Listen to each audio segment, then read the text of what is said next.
Hello, good evening, good morning, good afternoon, everybody, wherever you are. Welcome to this final meeting of the Auditor-Advisor Training of Green Destinations in 2017. As a follow-up to last meeting on Thursday, we'll continue in this meeting discussing some of the criteria that have been sent around with the request to comment on to select those criteria that were still after the previous sessions that were held over the course of this year. That was still open for discussion, and people felt really interested and wanting to discuss more on these criteria. There's the reason why we have planned these two additional sessions. For those of you that weren't there or that haven't been able to view the recording of last Thursday, I see also here a comment coming in from Adiska that she says you can edit your name and manually click. We'll discuss also these technical issues in a second when we come to the technical instructions. So let me start off with the program for today. We'll have a 2-hour session with about a 30 minutes delay, as was communicated in the beginning of the training announcement. And we'll start off with some practical aspects of the online platform, or actually references to where you can find more about it, as this was brought up by some of the participants. Please, by the way, also, if you can't hear me properly, or if you, because last time my headset needed to be reset, please let me know by mentioning it or making a blurb in the comment box. And we'll go on with some technical instructions for this session, discussion of the selected criteria. We're going to have a 5-minute break, and then we'll move on with the finals part, discussing the selected criteria. Albert asks if he is muted, and he is not muted.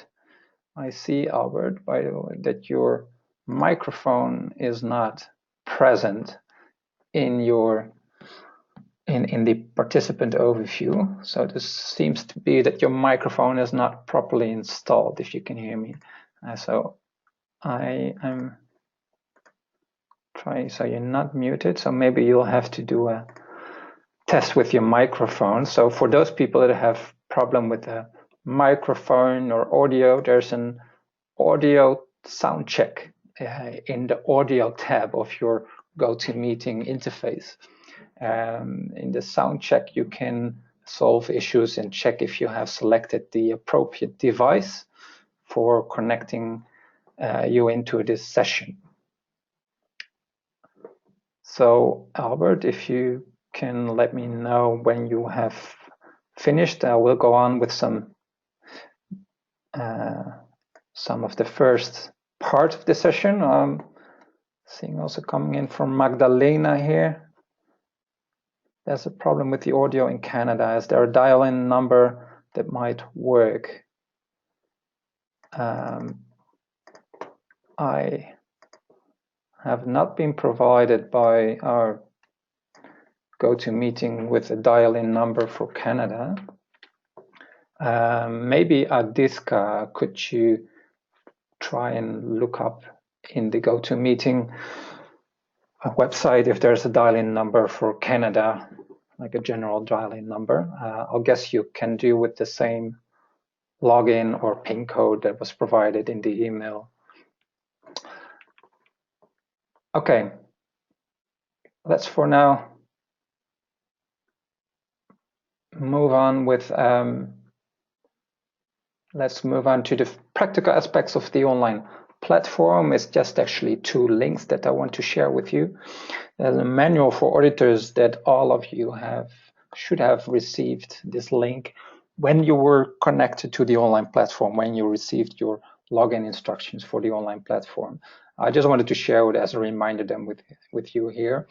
You can always get back to this by looking up your email, or I can, of course, share this PowerPoint presentation with all of you so you can view these manual for auditors and a YouTube tutorial that was made by one of our interns a couple of months ago. It's a tutorial for finding your way, navigating around the platform, mainly for the market, so the people in the destinations, so destination coordinators.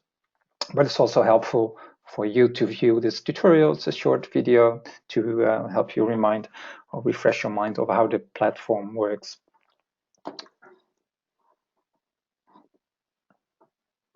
Then some technical instructions. Sorry, I should go here. Sorry, I was scrolling on the wrong screen. So the practical aspects of the online platform, links to manuals where I just talked about, were these two, and you will be able to click them. Follow the link when I send you this PowerPoint after the session. So let's move on to the technical instructions for today. Make sure you have your optimum internet speed. It's a no-go, but a no-brainer. But sometimes it helps connecting to your cable instead of wireless if something of the video or sound is not right. As a general instruction here, I have, let me double check, unmuted everybody of the attendees. Yeah, so everybody's unmuted. It's up to yourself to mute yourself and unmute if you want to speak. So open your microphone if you want to speak. You're free and to break in if you want to say something. And I only saw that, so please, if you find the mute and unmute button in your GoToMeeting interface, make sure to mute yourself to avoid further background noise. So that's the next one. So you can avoid background noise by muting yourself unless you're speaking. And always you can edit or add your name and email if you click on your name in the participant list of the GoToMeeting interface. So let me see if there are still 2 people that have waiting for name.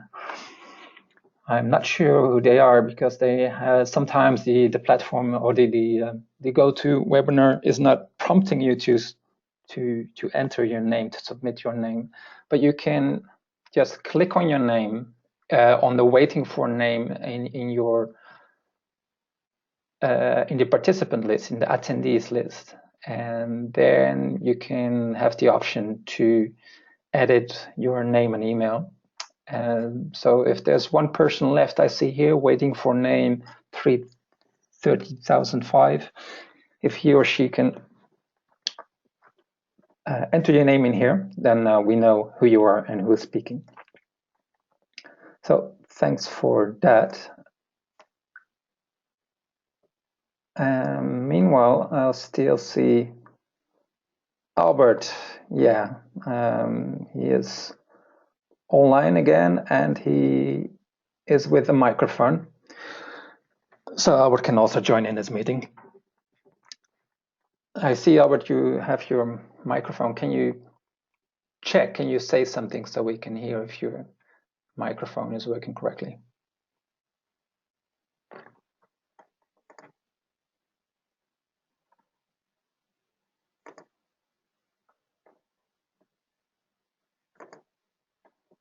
Albert, I still don't hear you.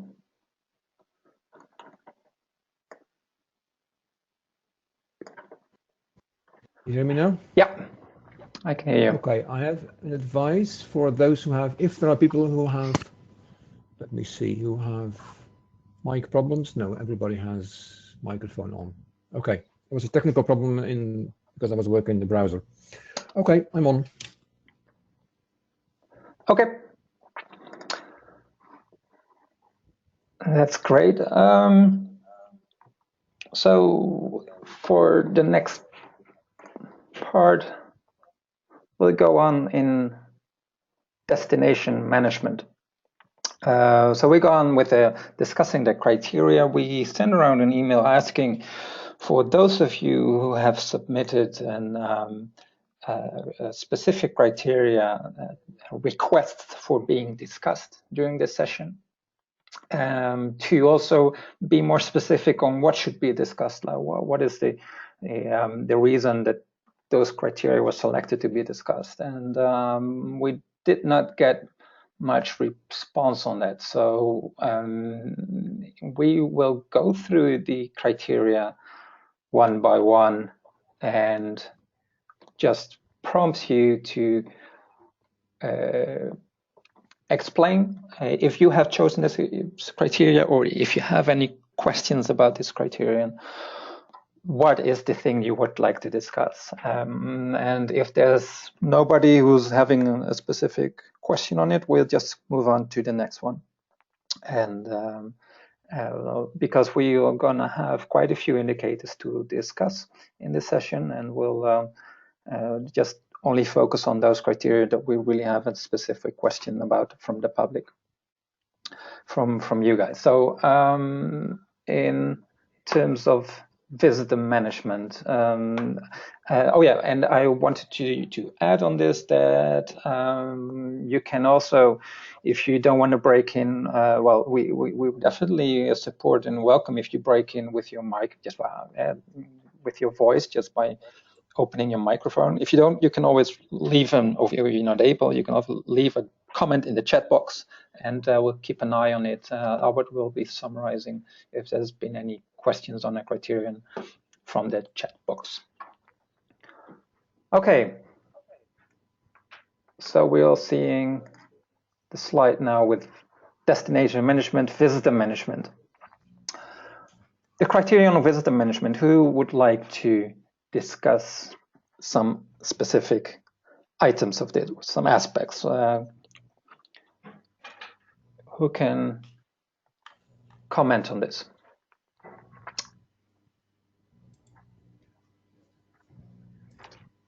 Pekka would like to say a couple of words. Yes, Pekka, go ahead. Yeah, hello. In fact, as I'm a believer of education and awareness raising, my question is, what is the role of awareness raising prior to the visit to the sites? And what are the measures recommended? Because I think that information or guiding the rules and signposts, of course, they guide on the site, but do people learn about those issues and reasons behind? By that, I think it could be much more efficient to also build up some educational material in advance or other measures, and that is my question. Then is your question, should this awareness and education and information, which is sort of the background information behind any visitor management aspects, is it part of this criterion, or is it to be covered in another criterion? Because we also have criteria later on that are about visitor codes of conduct, for example. Later in chapter 6, they are covered. There's also a criterion on interpretation and on what is there available on visitor interpretation and sustainability information to visitors. So if my understanding is actually that probably you will find this more awareness kind of information to be covered in those other criteria. And if so, then it's good. I don't know the numbers by heart, but I'm quite sure that in this criterion we should better focus on what are the measures or the plans that have been made by the destination to manage destination visitor flows, to manage impacts from visitors, to have done a appropriate assessment of the impacts that are taking place, if there is any impacts taking place, on which aspects of the destination they are taking place. There's a lot of background noise from somebody. Laura, I see your microphone is still open. Maybe, I'm not sure if the background is coming from there. But for Hugo, yeah, there's in the guidance, it's so general, how would I say, guidance, that by using it only, I'm not sure that it's concrete enough. I agree with you. We can definitely improve the guidance with more examples, with more explanations, and good practice on visitor and good visitor management. The thing is, it is very dependent on the nature of the destination, what level of visitor management is required or is assessed as adequate for each destination. If there's a destination with a high density of tourists, you would really want a comprehensive visitor management plan. And other destinations where the baseline assessment has revealed that there is minor impacts taking place. For example, in remote areas where only a few hundred visitors per year are arriving, you wouldn't, have a burden of work with creating a visitor management plan of where there's no impact. I agree with you that we can, in the guidance, state these sort of conditions, of these variety of conditions in more detail. Good, thanks. But it's good, for example, to refer also in your auditing to any zoning activities, because some or zoning of activities that are performed by the tourists. So sometimes water sports are motorized water sports are separated from non-motorized water sports. There's actually, and I have the impression or have the experience that in destinations, they don't even know that they're doing visitor management, or when they're opening their visiting hours of protected areas only between sunrise and sunset. That's already a measure of visitor management that you're doing as a destination. And it's up to the auditor to see if in the context of the destination, these type of measures are sufficient for reducing the impact or not. Okay, Pekka? Yeah. Because, for example, in 6.12, there is the visitor behavior at sensitive sites, but that's not an issue which we are going to discuss among these criteria. That's why I think that this was, at least to me, was important issue. Yeah, it's related, definitely related with each other. Yeah. Okay, Albert, is there anything that from the chat that needs to be discussed? Not from the chat. I would like to just wrap up by saying that the question was really good, because the guidance is really thin. An important element in the, which is not in the guidance, but in the definition of the visitor management criteria, is that there's a reference to the baseline assessment. So where the baseline assessment has identified critical issues in visitor behavior or in sensitivity of values to visitor behavior, then that is really what in this criterion has to be checked. Excellent. Yes, indeed. So let's move to indicators then. 1.14 in Who is We have having a question? From Ioannis. What kind of publicly reported actions are acceptable? Maybe good to ask Ioannis to clarify the question.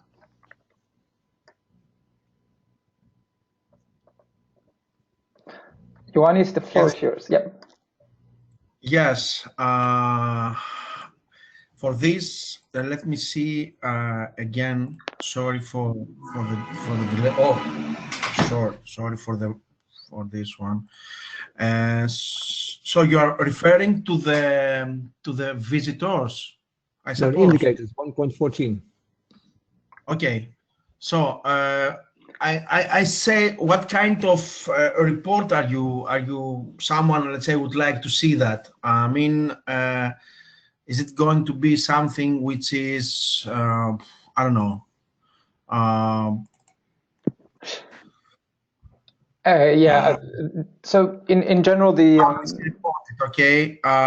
What actions are acceptable? Sorry about the delay. I just opened my file. Yeah. What kind of I mean, actions? I mean, how we can evaluate that they have already published it? I mean, using a website, using, let's say, tablets, advertisements, emails. What kind of tools you would like to see? Exactly. There's in general two types of indicators that we can help the destination with in order to comply with this criterion. One is the indicators, of course, from the indicator report that all the destinations that participate in the award the certification program have to complete. So these are about 100 indicators on all the 6 subjects that we are offering to complete, and they can report on these indicators, although the reporting of the reporting functionality for the indicators is still in development, so it's still in sort of a beta phase. So for these indicators to be published, we're gonna have something available in the near future. On the other hand, for the indicators of the for the criteria of the Green Destination Standard, they can also be considered as indicators if they are refreshed every year or every 2 years. So if all these criteria compliance or partially compliance is communicated and reported on publicly, and this goes on into the next few criteria on review and evaluation and on corrective measures, so 115, 116. If this is part of a destination sustainability management system where in a programmatic way the destination comes back to those criteria that are still assessed as not compliant, and they show they do that in a systematic manner, then there's also a compliance in terms of keeping track of indicators on all the issues that are mentioned in this criterion. And if this is reported every time through the reporting functionality that we discussed last session, then this is also complied with in terms of the aspect of public reporting.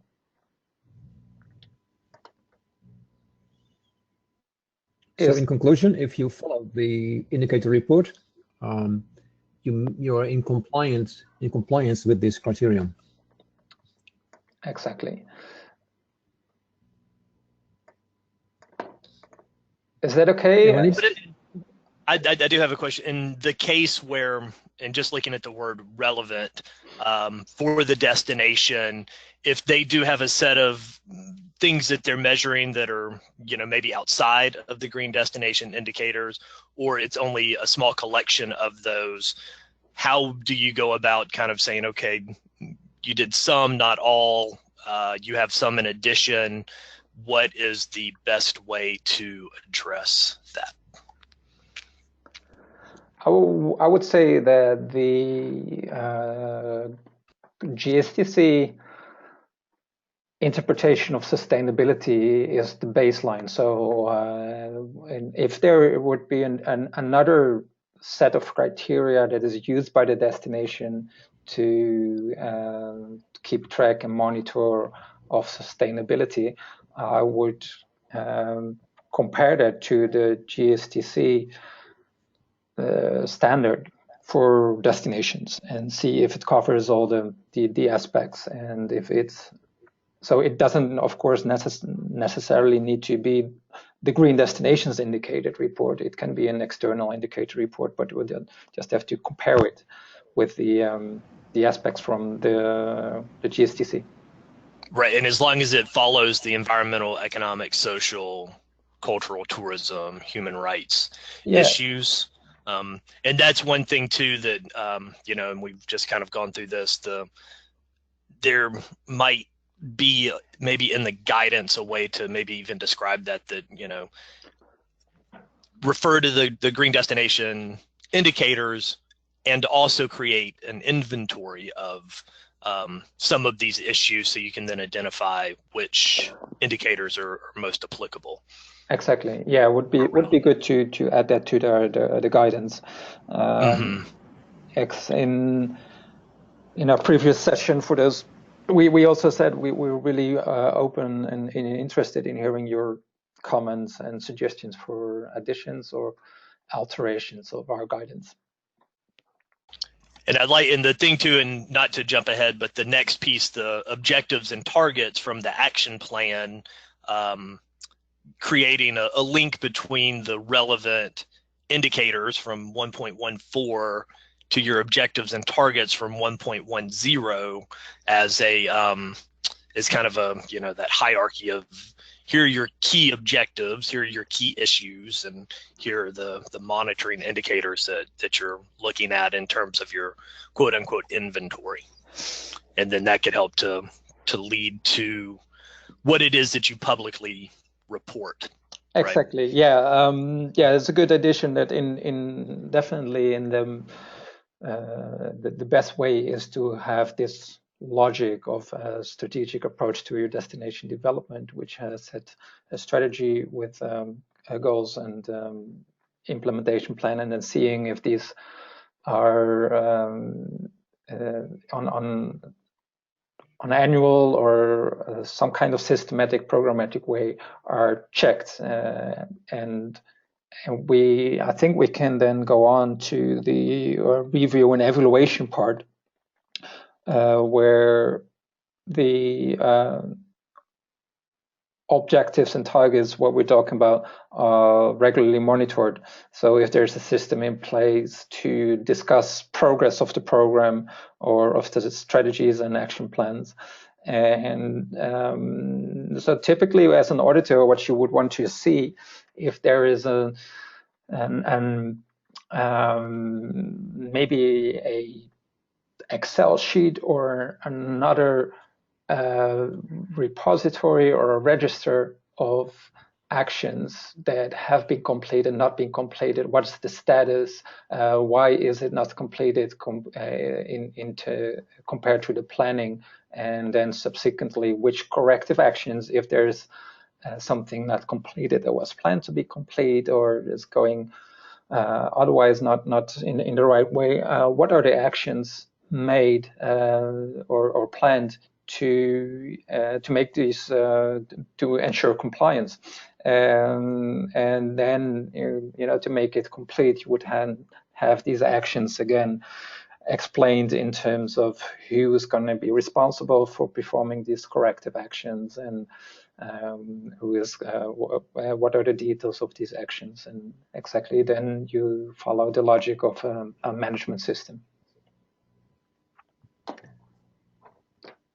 Any other questions on, actually we have covered now the 14, 15, 16 criteria of Chapter 1 Destination Management.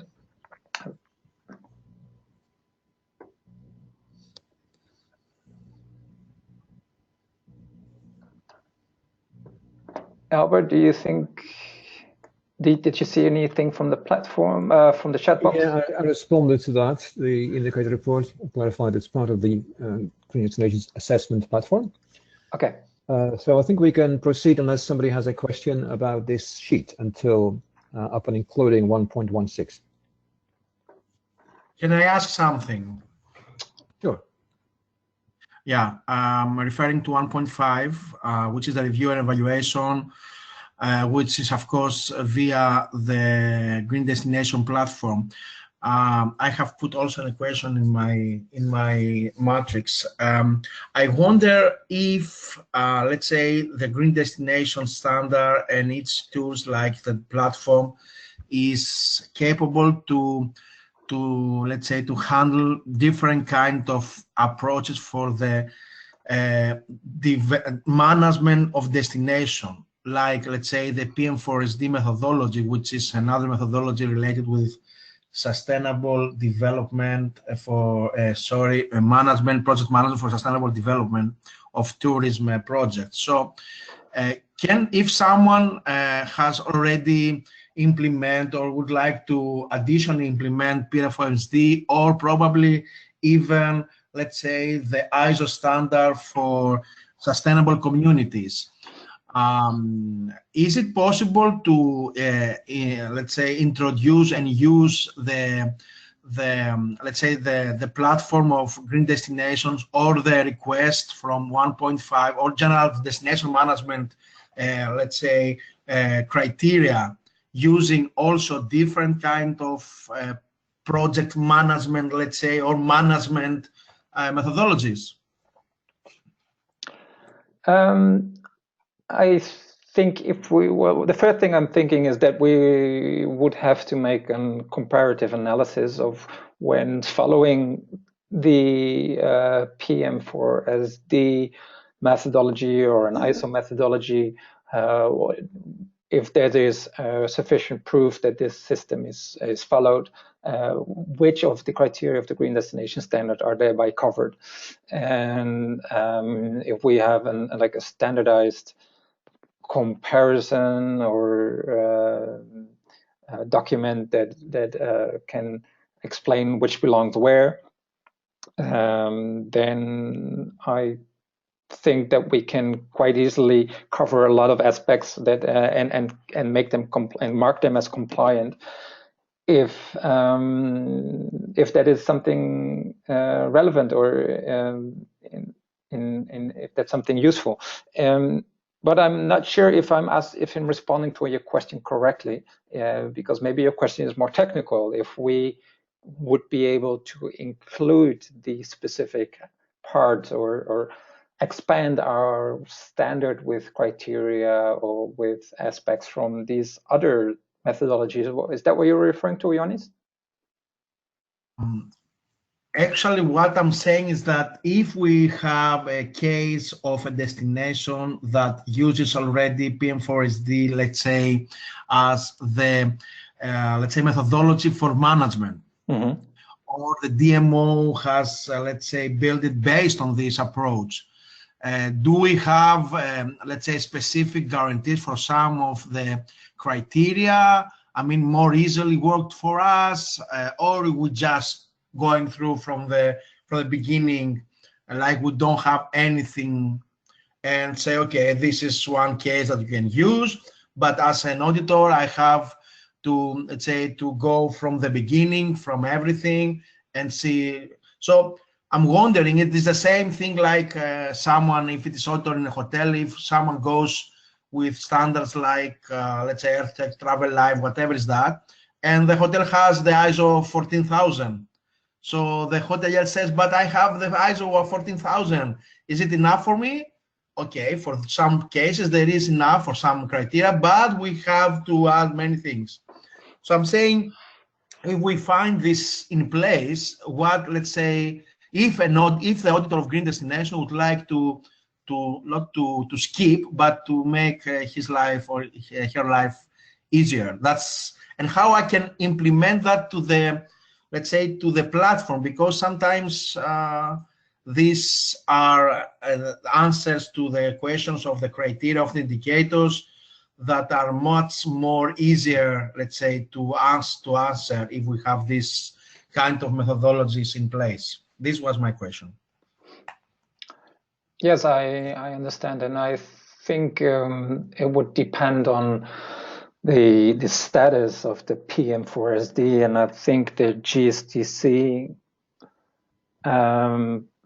recognition or accreditation of this body that is doing the certification or what it is it provides in terms of service for the destination. Of course, if it's a GSTC accredited body or that it already has, then we can find a way to what you say, to skip or make life easier. But as I started at the base of it would be a comparative analysis of which are overlapping, which of the both systems are overlapping. Hugo, can I make a comment? This criterion is not mandatory. It's not in the GSTC standard. It is an optional criterion. So I would say yes to Ioannis. Destination can make use of other evaluation and review systems, and it's up to the destination to clarify and summarize that on the online platform, and up to the auditor to check that, and yes, to have a look in these other systems. So I think it's yes, we will be fully cooperative to the destination that uses existing systems. Yeah. Thank you. Okay, let's move on then to the next part, because we have quite a few criteria to cover. Second part of destination management, the last part, is starting with legal compliance. Who had a question about this, and who wants to share that with us? Ioannis has a question, and the question is, what do you mean management activities comply with all applicable laws and regulations? Shall I take that? Yep, go ahead. Well, I think that the destination has to make sure that the management they do and the actions they take are not illegal and are not against applicable laws in the country, and regulations that need to be enforced by the destination. So management should just comply to the national legislation. Ioannis, is that sufficient clarification? I just want to add on that in some cases, or most of the cases, the role of the public, let's say, sector, like municipalities, are very, very strong on that. I mean, in the DMO or whatever is going to be this management organization that, let's say, makes all the actions for the destination. So if we say about laws and regulations for the public of the private sector, it's not the same thing sometimes. So it's going to be a different kind of, let's say, list of, or even the legislation that we have to, let's say, as auditors, to follow and let's say evaluate how let's say applicable are in these two specific cases, because most of the times DMO is let's say a private governed law organization, and if it is the municipality itself that is, let's say, in very small places, the managing organization, it's a public sector. So that's why I ask for, I mean, if this is a general term or there is some guidance in sometimes the most important legislation, because, for example, in Greece, it is so big and so daedalus and so, let's say, problematic to have all the legislation, let's say, in place. This is a challenge, actually, even for the auditor. That's why I'm saying. Yeah, it makes sense, but it is important for a destination, whether it's a public or a private body, to comply with legal issues. If an auditor would accept any illegal management or activities, I don't think it would be a good idea. Is that a sufficient answer, Johannes? I can imagine what you're saying, but I can say that if it is in a hotel, it is a problem to see all the legislation needs for a destination. This is we're talking about destination management. So if hotels do but illegal things, yeah, you know, the management is something that covers almost everything. I mean, it's about anyway. So yeah, it's okay. Thank you. I agree that it's not up to the auditor to be aware of all the applicant legislation in a destination. What is most important here is that the auditor is also vigilant for any violations of legislation by public bodies and then of course in reference to tourism and to tourism development or management. So when you're doing the audit, it's important if you're especially checking or including your external stakeholders, NGOs, journalists, community representatives, to ask them specifically if there's issues that they are worried about on terms of legal compliance, and sometimes in some cases it can occur that there has been development, for example, if there's a maximum height that buildings can be built, hotels can be built, and through some way or another, this law is not followed by the destination. Now it can be an issue, and which is then can be covered in this criterion.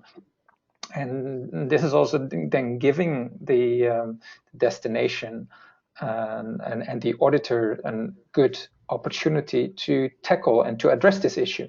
Like we heard, of course, there's and you need to be very aware and vigilant on that you're making good claims, but you can explain that in the wording of your auditing response.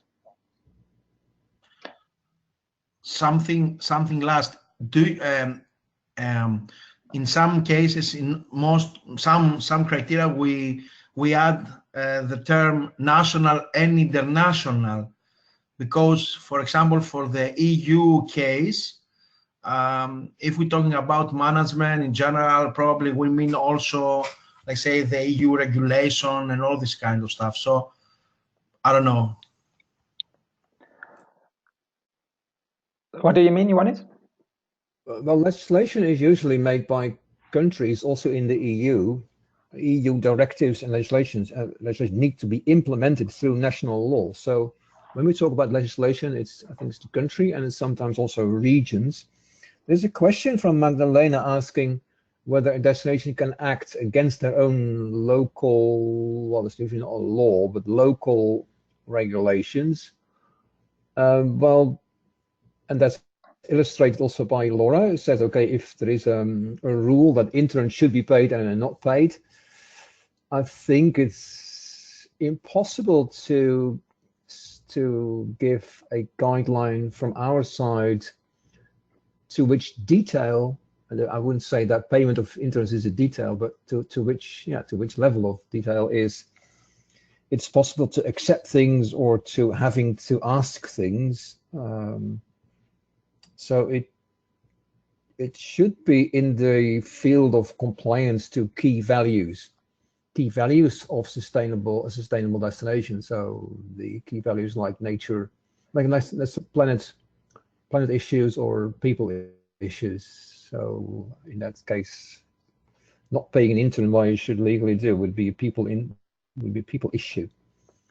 So in principle, you could make a note on that and give a destination, ask them for clarification, or give them the task to, well, corrective measure within a couple of months to correct that.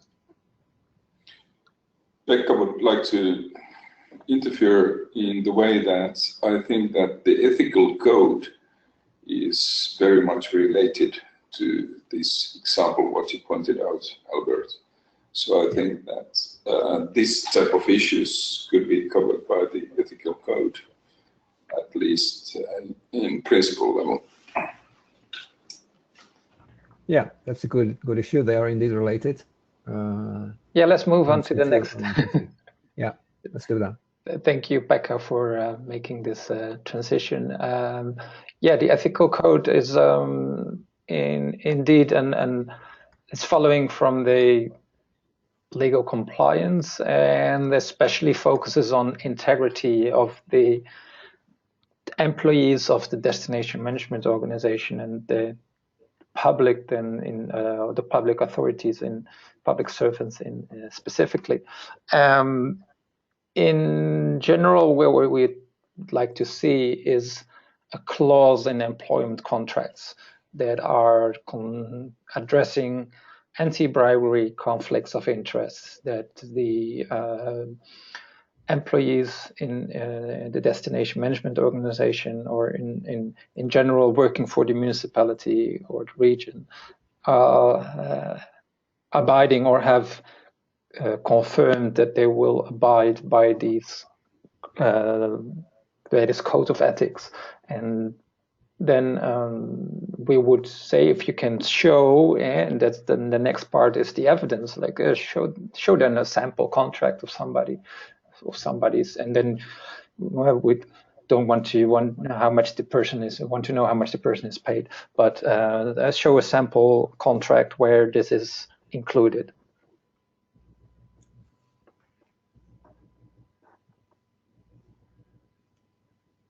Any other questions on this criterion? Ioannis asks, what are the minimum requirements for this ethical code? There is guidance given. That you could consider that. Hello. Yeah. Here it's Enrique from the Azores. Good afternoon to everyone. Well, on these questions, in this question applies to many criteria, which is most of the entities of the destinations are municipalities, and the truth is that sometimes they don't have a proper, specific codes or management rules, or for the destination itself. They follow like national law that everyone has to comply. So let's say it would be a bit redundant. I think that's the word. To do it again for the destination itself, specifically for that. So on those cases, I always take as a yes, as the national law says that you cannot bribe, or you have to respect the fair, the employment so sometimes I say, well, they don't have a specific code, even if on the criteria or on the guidelines you say that they should have a specific code for that area. They don't, but they follow the national law. I always take that as a compliance. Is that okay, right? I don't know if you understand my question. Yeah. Not in all countries. The ethical code, or it's in their fair competition. There's a national law that has, and they have to follow. Municipalities have to follow this. You see, so of course there is, in theory, there is fair competition. So it's national, not local or specific to the destination. That's my question. Enrique, and it's not in every country that there is a national code for that. Okay. In Portugal, it's well arranged. but not in every country. So when it's not well arranged in a country, then we should look at this as a local level. Okay, got you.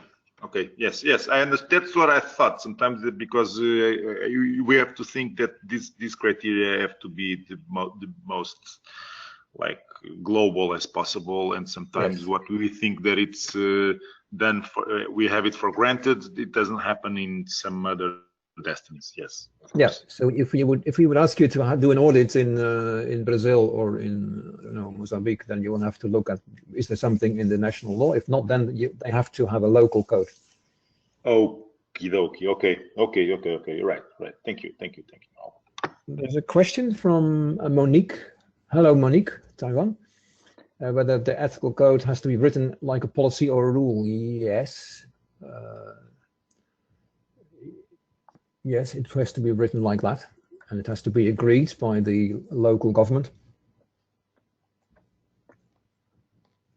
Yes, it has to have a certain status, and I think the best is if it would be public also, if the code would be public somewhere on the destinations or the municipality's website, indicating that this is the code where all the public servants are abiding with.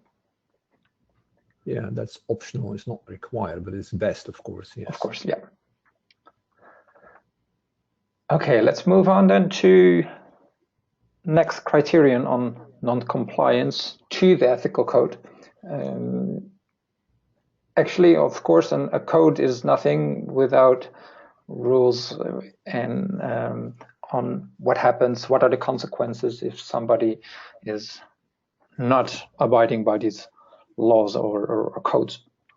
So what you would like to see is a policy which stipulates, or a written policy, and again also something agreed on publicly, what are the procedures for non-compliance, how many days or weeks or months does somebody have to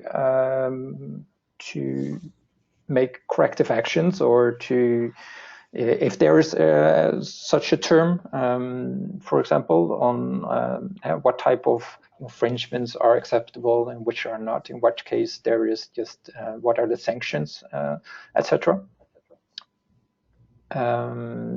I believe there was also from Ioannis a question on this. Ioannis, maybe you want to explain more?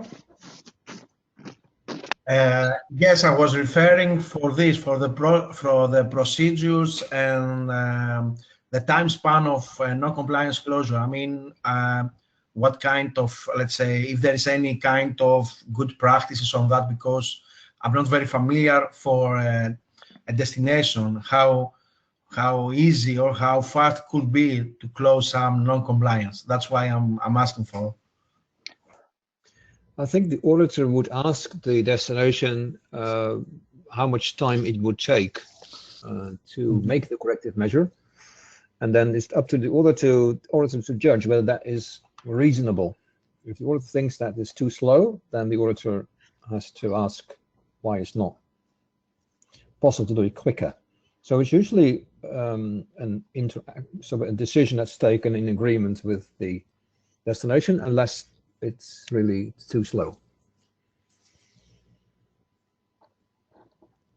Yeah, so there's no specific benchmark or something from Green Destination that we say this is the minimum or the maximum amount of time it should take for non-compliance to be repaired.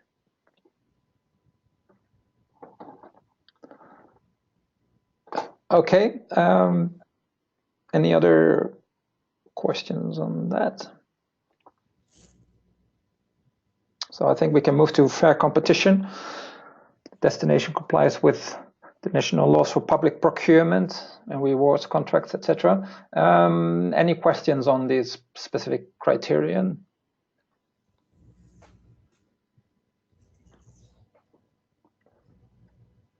So it's pretty straightforward. There's a policy for public procurement, how the rewarding of contracts to certain jobs and assignments is done, and if it's based on conflict of interest policy, etc. Is that similar to fair trade? I see here coming from Monique. Of course, it is related to fair trade, but it's not similar because it's more the public procurement. So the way that destination, a municipality, a public body subcontracts or contracts enterprises for doing a job, for making for example, a consultancy for a tourism development project. If there is transparency in this procedure and how they assure that this transparency is there, and that not the contract is awarded to a friend of the DMO president, for example, or something like that. So there's not similar to fair trade, actually, if I would take this question like that. Fair trade is much more on giving the small and medium-sized enterprises and handicraftsmen the more or opportunities to make and sell their products and give them market access, etc. Marketing.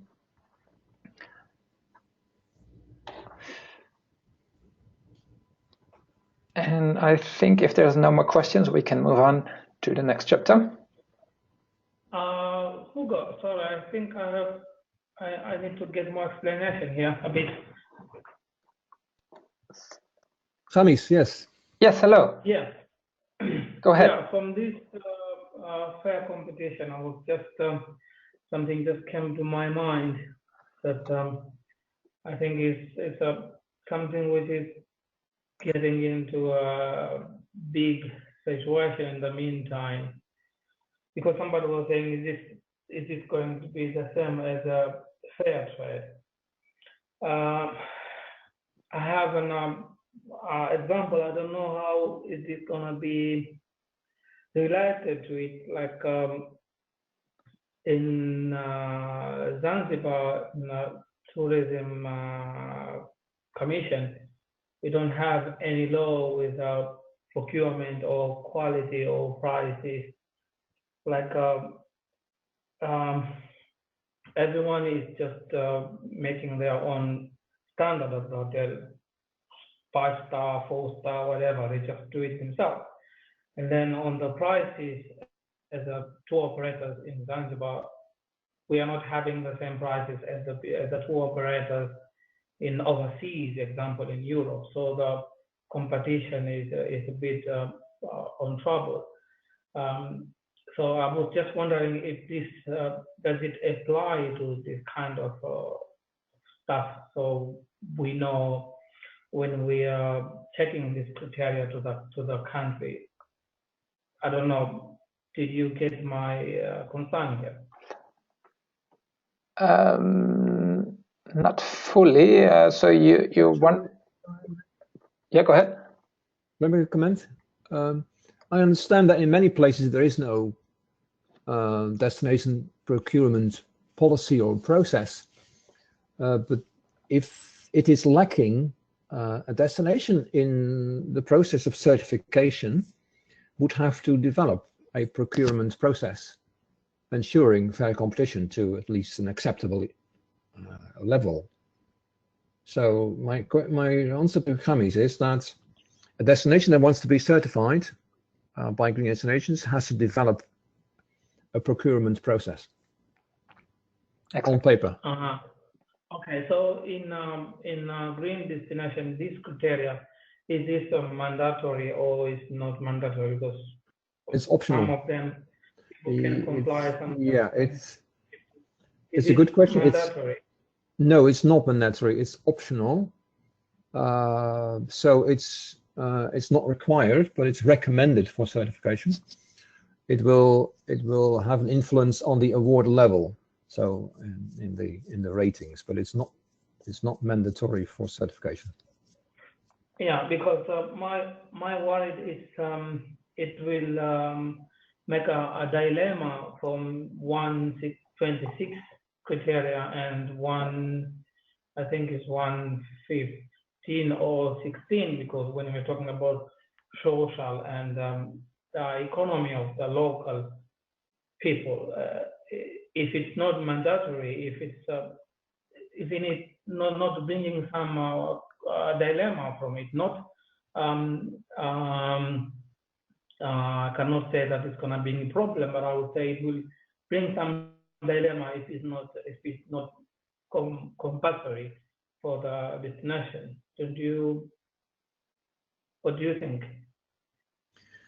Well, what we have agreed in the standard is that it can be made required by a national implementation of the certification, but in general it's not required. So we would have to agree with our representative in a country whether it should be required or not. So it's a country by country decision. Okay, all right, thank you. Okay.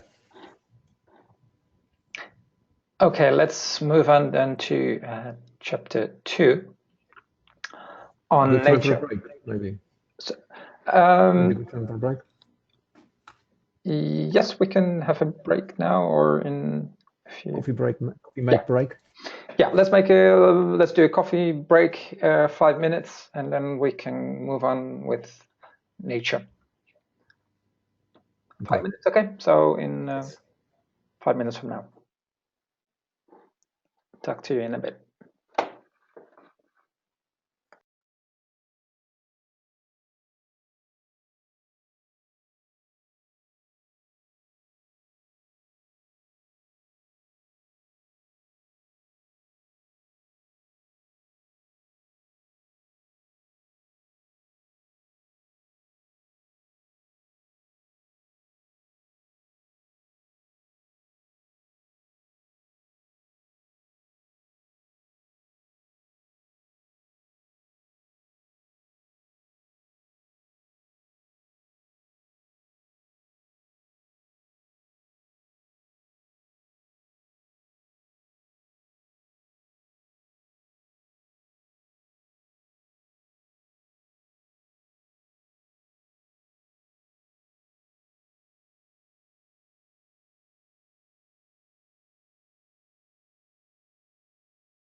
Okay. I think we have had a good time to get a coffee and do whatever you needed to do. Let's resume and continue with chapter nature and start with 2.6 landscape and scenery. What are the questions on landscape and scenery? What can be discussed? What is not clear on the interpretation of this criterion? Please open your mic and shout if you want. There is landscape and scenery is 2.8. So we first start with nature experience. That's correct. Sorry, it's nature experience. Yeah. The title is wrong. On the wording is good. The text is it's okay. Yeah. So is nature experience tourism is respectful to nature and wildlife, supportive to its protection? Was there any question on this? There's no question submitted. It is a mandatory criterion, so it's important. So what you usually look is for if nature, and especially nature-based tourism destinations, what are the concessions, rules for concessions or permits to operators that operate with wildlife? If there is a policy that is forms as a basis for these concessions. And yeah, then generally what the permit system is, if there's codes of conduct for guides or for operators to abide by, and for tourists, we come back also to that in a later criterion. So this is usually some of the backing up of complying with nature experience criterion. Next one is then landscape and scenery, 2.8. Any questions on how to interpret it, this criterion, apart from the guidance given?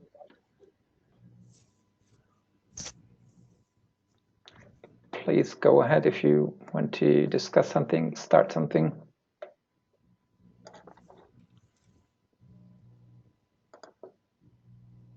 So again, here you would also, as an auditor, look into spatial regulations and development plans.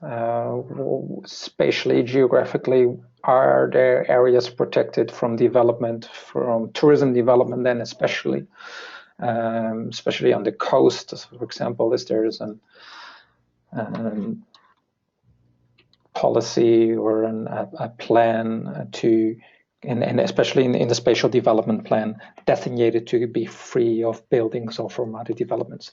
Guido, I see you have a question, but your microphone isn't working. Yeah, I saw you opened your microphone, so you're open, but maybe software is not selecting the right mic.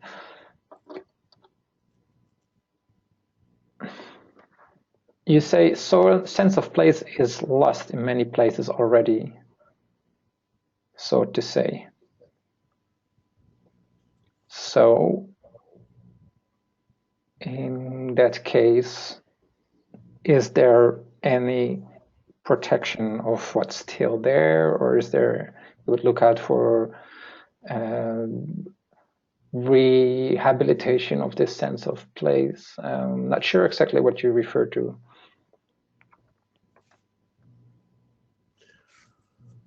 Especially those destinations that have developed so much lately. Yeah, correct. So your question is if the criterion can be like non-compliant retrospectively, maybe, is that your question?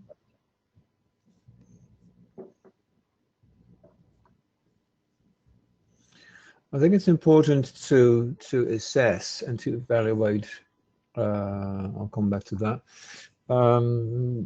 that whether the sense of place has been lost at the expense of nature or the expense of scenic values, then it is a serious issue.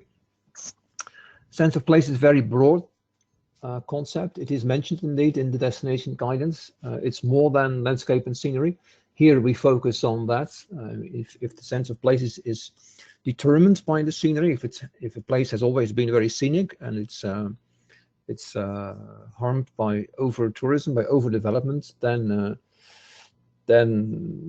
it is serious development. And of course, as Guido also remarks, that you have to look into the future. So check what the development plans are for the next couple of years. This is a mandatory criteria, so it's I mean, it's not optional. So it's these are important developments. Yes, if a destination prioritizes economic development at the expense of the nature values and the landscape values that have traditionally been the attractions, determine the attractions and the attractiveness of a destination, then I would say that a destination is not in compliance. But you have to look at really landscape values and nature values that are under threat. I don't know whether, if you look at the example of Benidorm, that Benidorm has that's a long time ago that Benidorm had natural and landscape values. That's before the whole destination came into being. Same can be said about Cancun. I mean, the whole idea of placing Cancun in such a sensitive place makes the destination unsustainable from the beginning. Whether that still can be assessed like that at the moment with current developments is up to the auditor to judge. You can't say that a destination that has been located, developed in the wrong place is unsustainable forever.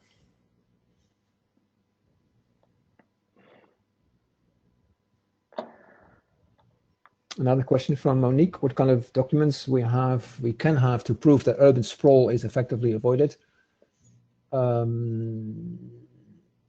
Well, what we try to do is to look in retrospect, at least some 5 to 10 years, what happened with regard to urban sprawl, and if that is worrying developments that is impacting seriously on landscape and scenic values, then it is and the destination is not stopping or fighting it, controlling it, then the auditor could recommend that the criterion is not in compliance.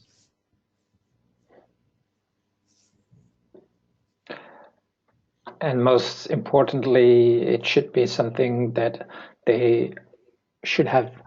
If the landscape value should be recorded in the baseline assessment as assets of the destination, and they should then indicate or prove what they're doing to conserve this asset. So if they have in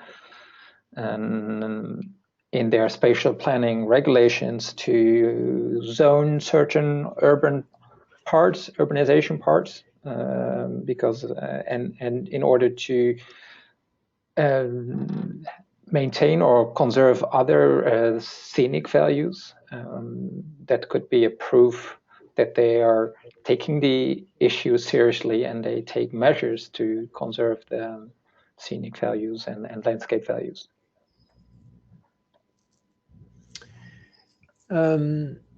Guido continues this discussion by referring to powerful stakeholders getting things done in terms of development that are potentially impacting landscape and scenic values. I would say first that there is so much, I mean, there is 1.3 billion arrivals every year internationally. There is 9 billion arrivals in terms of domestic travelers. So we need development space.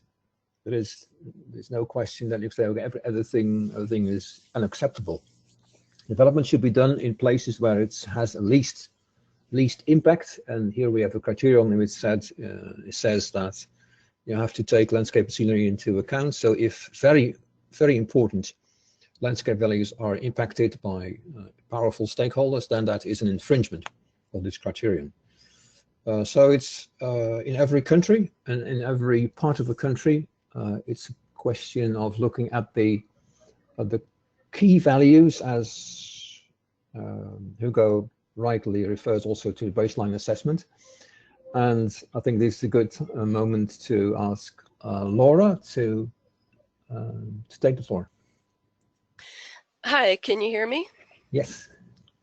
Perfect. So as a result of reading all of the information provided, I've been able to, on this specific aspect of landscape scenery and protecting wildlife in the context of tourism, there's a huge development going on side by side in my neighborhood to what is going to be created as a linear park in a hydro field. The hydro corridor stretches from Niagara to Quebec, and they're going to create this corridor as a stepping stones for pollinator species, and it is also an important nesting ground for migrating birds. There's a whole lot going on. And at the same time, the development that is 500 meters away from it is going to go from 2 stories high to 40 stories high. And by pointing out these criteria to the developers, they're rewriting the development plan now to enforce windows that, I can't remember what you call it, but where it blocks the reflection for the birds so that the birds don't fly into the windows.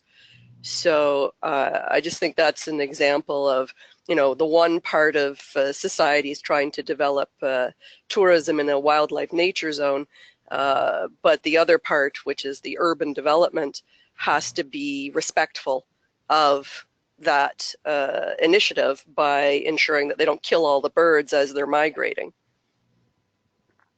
Yeah, good example. Great. That's it. That's good. Yeah, good example. Thank you, Laura. Any other questions on this, or shall we move on to our next chapter? I don't see anything in the chat box, so let's move on to environment and climate then, and which starts with water sourcing. Any questions on the water sourcing criterion that has been selected by, I believe, a few of you as one of the criteria to discuss today? There's a question from Ioannis. Do we have good practices available or proposed? Well, I think the baseline is that you first have to look, you have to secure the, I think it's in the first place, the drinking water provision to the local community. So only if there is sufficient water for the local community, then you can think of activities, let's say swimming pools or golf courses that can cater for tourism. Of course, you can look for more water sources, but if that conflicts with other key values, then that puts a limitation on development. There are bad examples, of course, of that we should not follow. That's in many cases golf courses or tourism development projects have been implemented, resulting into water scarcity for local people. But it's, Ioannis, is that a proper answer? I think a good example is if there's been an impact assessment or for tourism development projects that have revealed that there is a water scarcity issue and water can only be generated from desalination plants, for example, instead of sourcing it from the local watershed.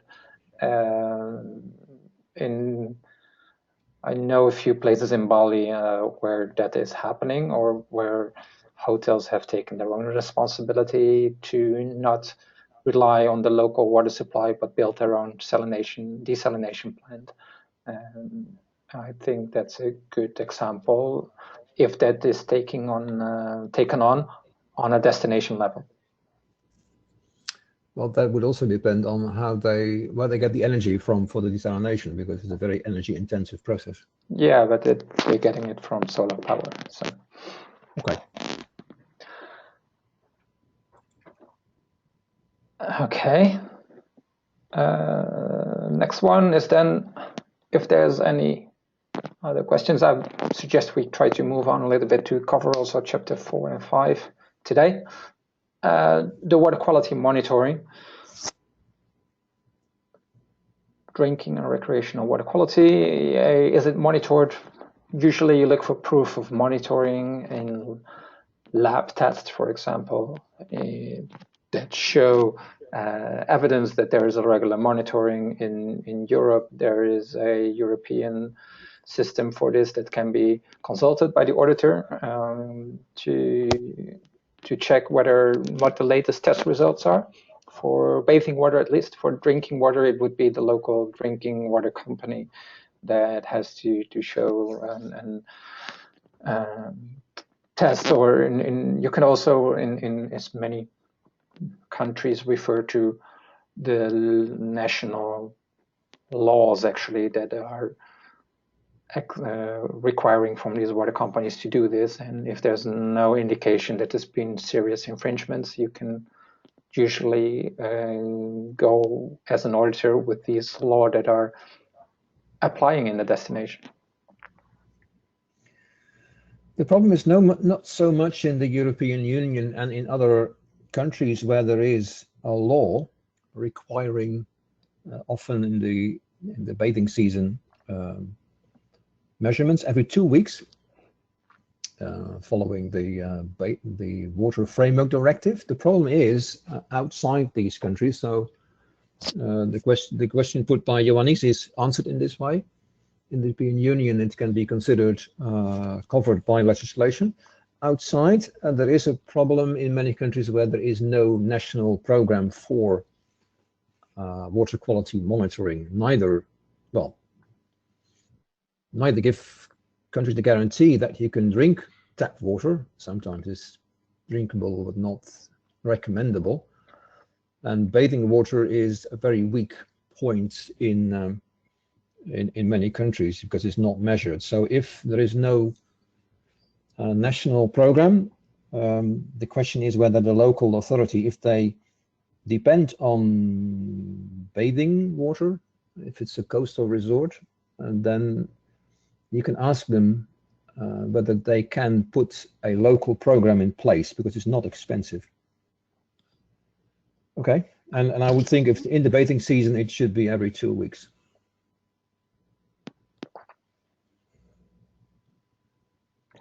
Okay, and then the water quality responses following from that one, that including in such a situation where there's no laws or something, there must be a procedure for taking action if there's quality problems detected by the monitoring system that's in place.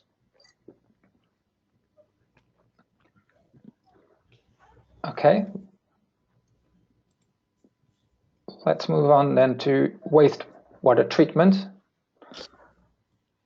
Adequate organization and relevant regulations are enforced. Any questions on wastewater treatment?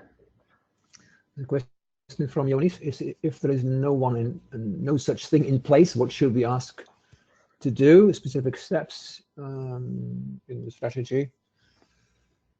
In many countries there is, and destinations, there is no wastewater treatment arranged. Then at least you can ask the hotels, so the tourist locations, the tourism businesses, to make sure that they have no impact on the environment by a proper septic tank system. But I know in Zanzibar it's a difficult issue. there's no organized wastewater treatment. James, maybe you can clarify these elements, but I would say that you would require, at least from the municipality buildings and from hotels and restaurants, to put septic tanks in place and to develop a strategy what to do with the discharge. And what they can do on a small scale is to, for example, make local solutions like hydro find filters in reed beds to be created in wetlands. So there are innovative ways that are having positive impacts on the environment and can solve this issue in a good way. Would you have to consult every business or hotel then, asks Ilario? Well, the bigger ones, yes. If they have really an impact on the water environment, I would say the bigger ones, yes, because they should have the investment capacity in local solutions. Can I ask something on that? Yes. Yeah, my question is really what you have said, but also because it is sometimes, let's say, the situation in some islands or some isolated places, the wastewater treatment units maybe are under, let's say, schedule, or they're going to be, let's say, created in the next couple of years or something. This is one, let's say, situation that I don't know how the auditor is, let's say, is passing this criteria, if except a strategy or some documentation says that is scheduled, so this is enough. One thing that I want to ask. The other thing is that what is the level that we can accept as a compliance level? I mean, if we have, let's say, 10% or 15% or 50% of hotels with their own system of wastewater treatment, plus some, let's say, major municipality buildings, let's say another 50%, I don't know. I mean, we have to quantify in one way what is the pass and what's the fail if you don't have wastewater treatment from the destination as a whole. I think it should be sufficient measures to secure a safe bathing environment. If a destination is promoting themselves as a bathing resort, they should make sure that they provide this safe bathing water to visitors. So they should look how to divert sewage water to another place, not to jeopardize this safe bathing facility. And they should make sure that the big polluters, let's say the big hotels that cater for the bigger numbers of tourists, are implementing local solutions. And I may refer to the solutions paragraph in the Green Destinations website, where we have a number of solutions listed that could be implemented locally to solve problems. So there is no secret formula like 50% or 20 or 80. It's up to destinations to secure that where they promote a bathing facility, that it should be safe. If it's not safe, they should not promote it as a bathing facility, or at least they should warn, like, sorry, it's not safe here, and you swim on your own risk. So Albert, you are saying that we have to ask from measurements from labs in order to have some evidences that the waters are safe. Yes. Okay. If the destinations promote themselves as a bathing resort, a bathing beach, they should actually provide evidence that it is the case, or take measures to make it good. Otherwise, they should basically give warnings. Becca. Yeah, just one comment.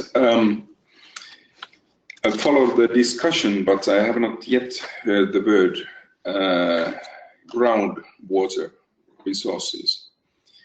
And I think that the role of the groundwater resources should be taken into account within the green destinations, either within these criteria, or then when we speak about the pollutants to the soil and groundwaters. I think it's a very crucial element, an increasingly crucial element, and in fact we should try to avoid disturbing the groundwaters, and it's one of the basic issues in livelihood, as I see it, living conditions. Yeah, correct. That is what we definitely have to add to the destination guidance. I think we have to separate chemical pollution, mainly from industry, and sewage from households. I think sewage from households can be treated with very local systems, actually chemical pollution as well. So we will look into that issue, Pekka, if we make a further step in elaborating the guidance, and mention groundwater quality as a value. Thank you. Yeah, great. Albert. Yeah. Yes, please. Yeah. I was starting to laugh when you were talking about this, because I remember we've been discussing with Minister of Tourism in Zanzibar this year in Berlin, if you remember. Yes, I remember. Yeah. You mentioned that one of the things to do is to talk with the giant hotel, but I cannot say but. And I think I've been trying myself to go through these issues because it was very disturbing to me.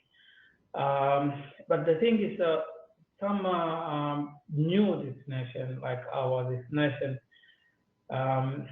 we grow so fast, like more than 3 times a year, and country do not have a water drainage system or water treatment. The hotels, the big hotels, they're the ones who are very stubborn to follow with any water treatment actually, and it's a bit disturbing. Although there are some few hotels which are agree to comply and they use the water treatment themselves and they use water for the garden and other stuff. But I think in one way or another, this criteria, it should be from the local government themselves. They have to make sure that this is something it should be compulsory from the investors, from the hotel in the beginning, when they are starting the process of building that we don't have the system, but you will have to do it on your own. I think that's the only way. So the only way we can say in some other destination like Zanzibar, I think, is just to apply it from the beginning. Otherwise, it's gonna be a bit tricky and difficult for a destination which is growing 3 times or more per year. Like when we were talking, when we were in zero in January, we were only 320,000 tourists per year. Now we are over 700,000. So we have tripled the growth of the tourism, and people are coming more and more and more. I'm not sure if this can be complied easily. Just my point of view. Yeah, well, we will have to conclude that Zanzibar is not in compliance with this particular criterion. So that will be a problem in certification, but not in taking part in award programs. But the award programs will require that there is transparency on this criterion. That is basically not good. So that should be clear. Okay. Yeah, I definitely think it's good to include this observation from companies in our guidance also, that not only destinations should support their enterprises in taking measures, but requiring it actually in their permits to new developments. And yeah. Definitely good addition. Thank you. I saw, before we move on to a comment from Laura, also a comment from Olivia that she wanted to ask something about drinking water. Yeah, hi Hugo. Actually, Laura started to approach this topic that I wanted also to put it on the table. Is it important to mention in regards to drinking water that in some of the destinations it is used in considerable quantities bottled water as drinking water, and yeah, sometimes it's pretty hard to see a change from these destinations in the near future in regards to trying to optimize their to update their drinking water treatment to acceptable drinking water quality, so that step by step bottled water is not used anymore.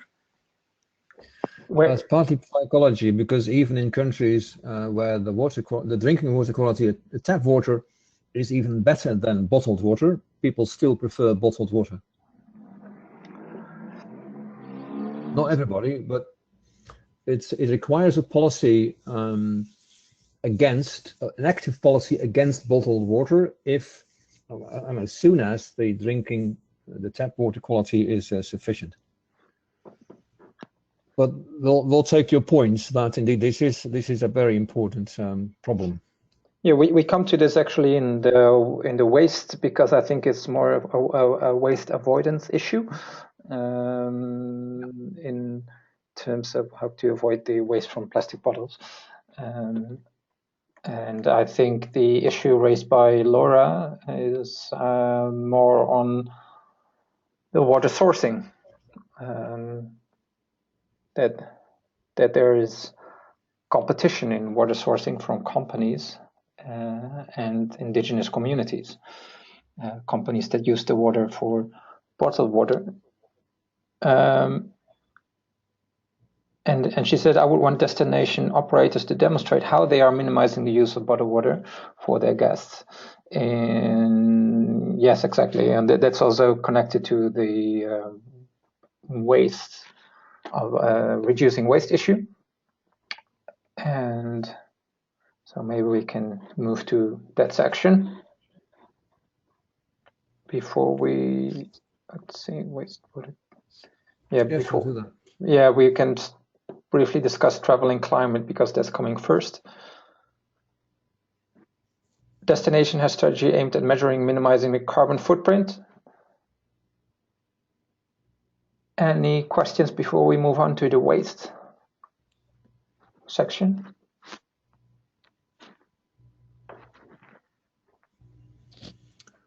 On 3.12, there's no specific question.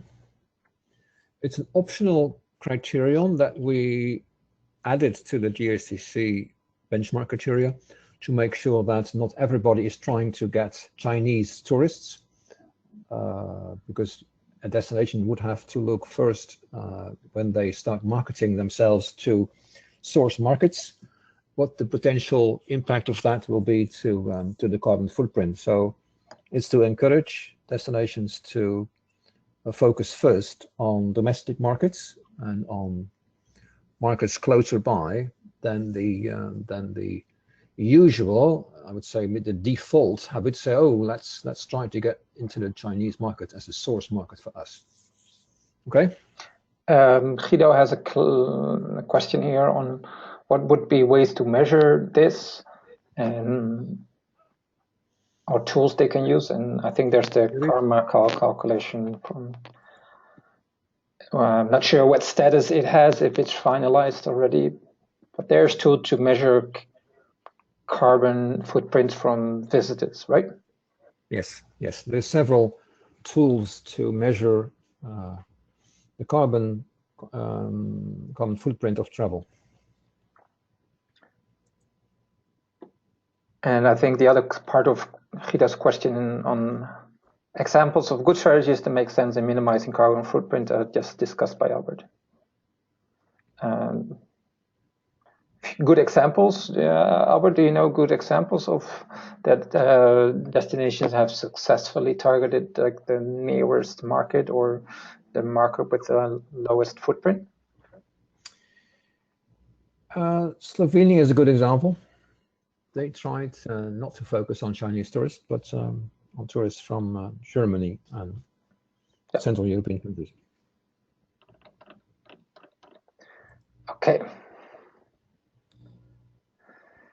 Let's move then to the solid waste reduction issue, also connected to the bottled water problem.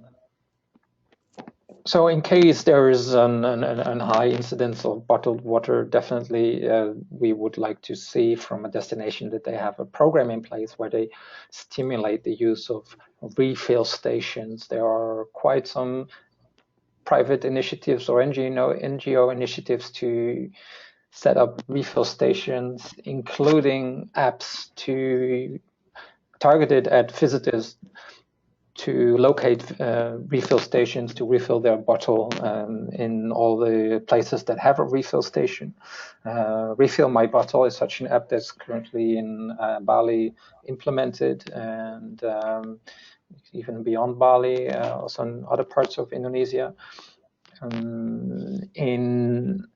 In this criterion and related to the destination, we would not only like to see that these destinations are referring to the good practices carried out by their inhabitants or by their NGOs or their community leaders, but also what is their own contribution to this, to attacking this problem. So it's very easy to say, well, yeah, we have some good NGOs working in this, but how are you supporting this NGO? It's definitely something as an auditor you would like to know and have proof of.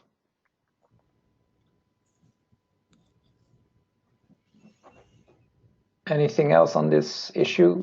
Waste reduction? No one is asked if there is, if it's not in place such a policy, what should we ask for? I think Hugo just gave a summary of that. Yeah, waste management plan is the first thing you would look for, and I think it's in the guidance explained also that you would like to see set goals and targets and actions on how to reach these goals and targets. Evidence of implementation that, for example, that you want to ban plastic bags or destinations are banning plastic bags or styrofoam packaging of food and takeaways.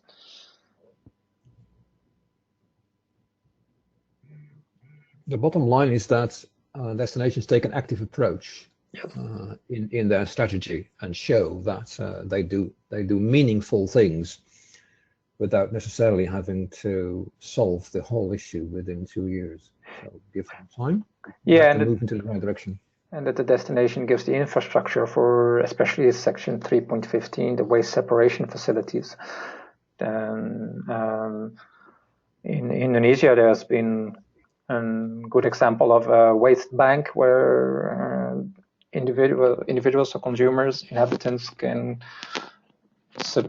bring in their waste, which can be separated, and the destinations are facilitator of this waste bank. So that's a good good example of what a destination can do.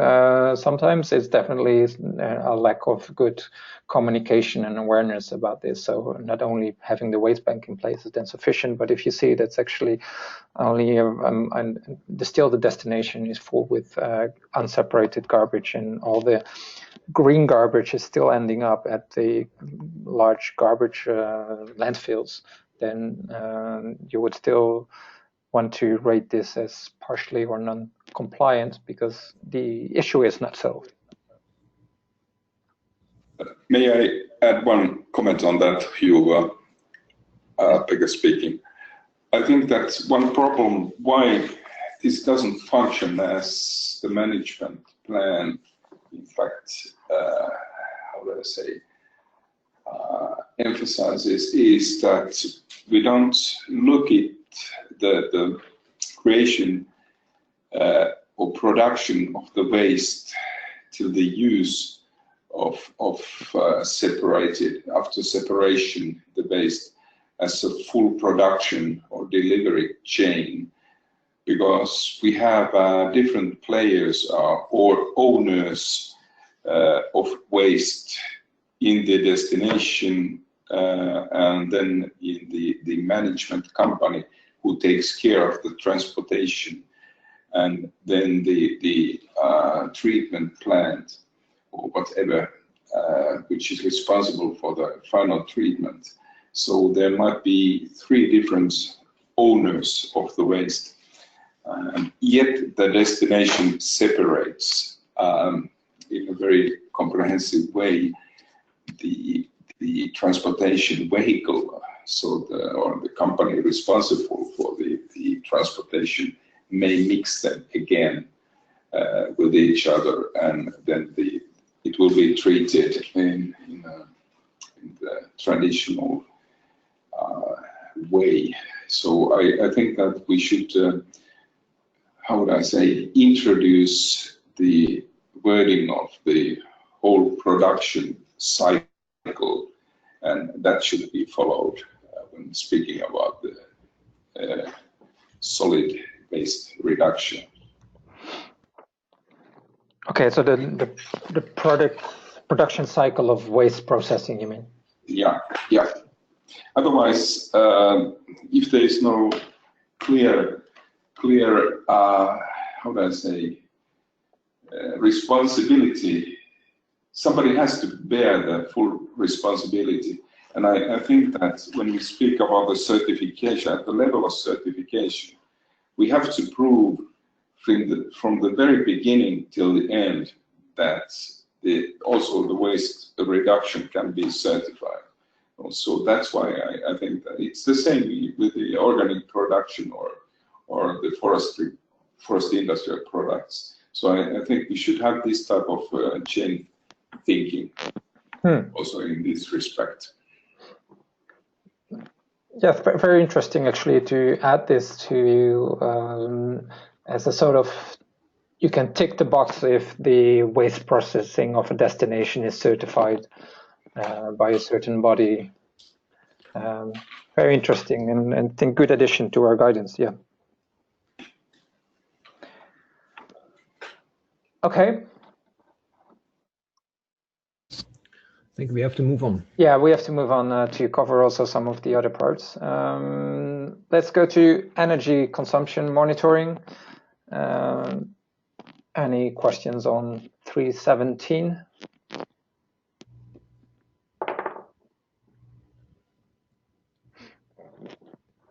Ioannis asks, what about energy providers as a private sector? Any plan that you have to ask for?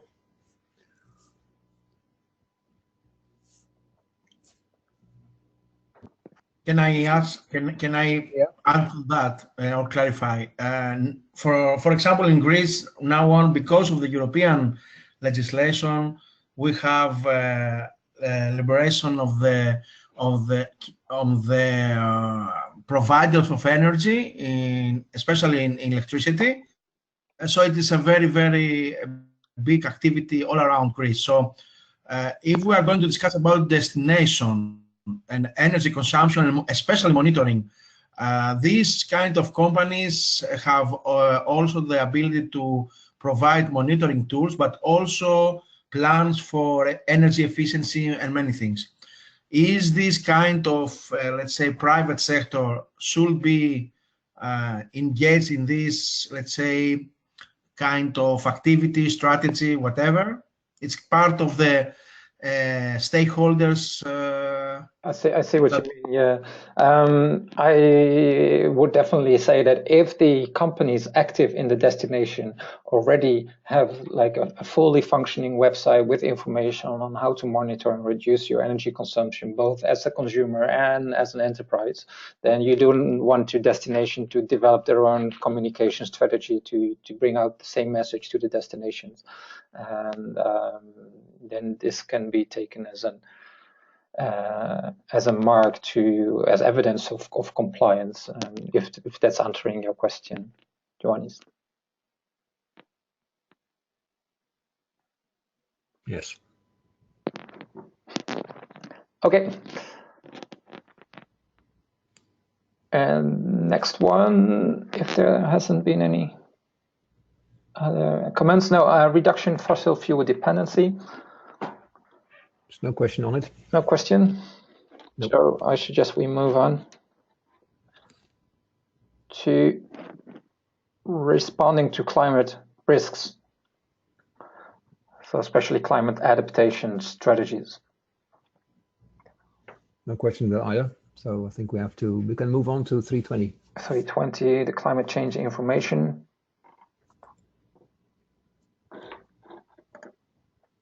So for example, you have a public website where you inform what climate change is and how the public or the enterprises can do to adapt to it. That's the basic thing.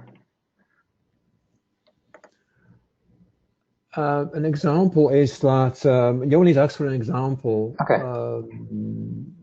Still, well, for 50 years,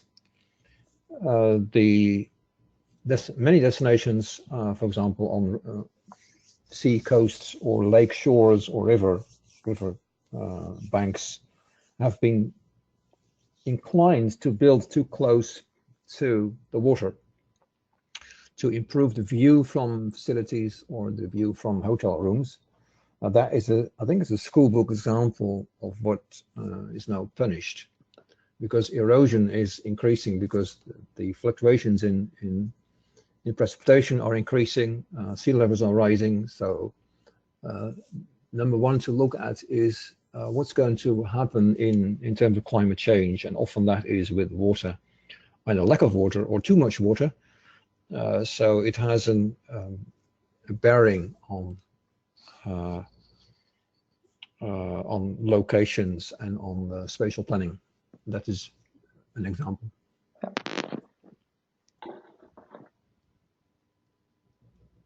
Okay. May I, Albert, comment on that? I think that both these issues, these climate risks and climate change information, combined with the ecological footprints, I think that green destinations partners would need, how do I say, more guidance and how do I say, measures or well, some kind of tools. So this could be, how would I say, put into practice. And good examples like Hugo is providing us, I think they are very important things, because I think that these are among the most complicated and complex ones as criteria in this context. And I think that we should emphasize to develop this kind of database and also the good practices to be transferred to each other. I definitely agree. And in our recent round of destination assessments, audits, I've seen quite a few destinations that have developed their climate action plans. And I think they will serve as such a good examples, and we can share them if they are public. And for example, here in Holland, I think it's common practice among municipalities at the moment to develop their climate adaptation plans, local climate adaptation plans, based on predictions, etc.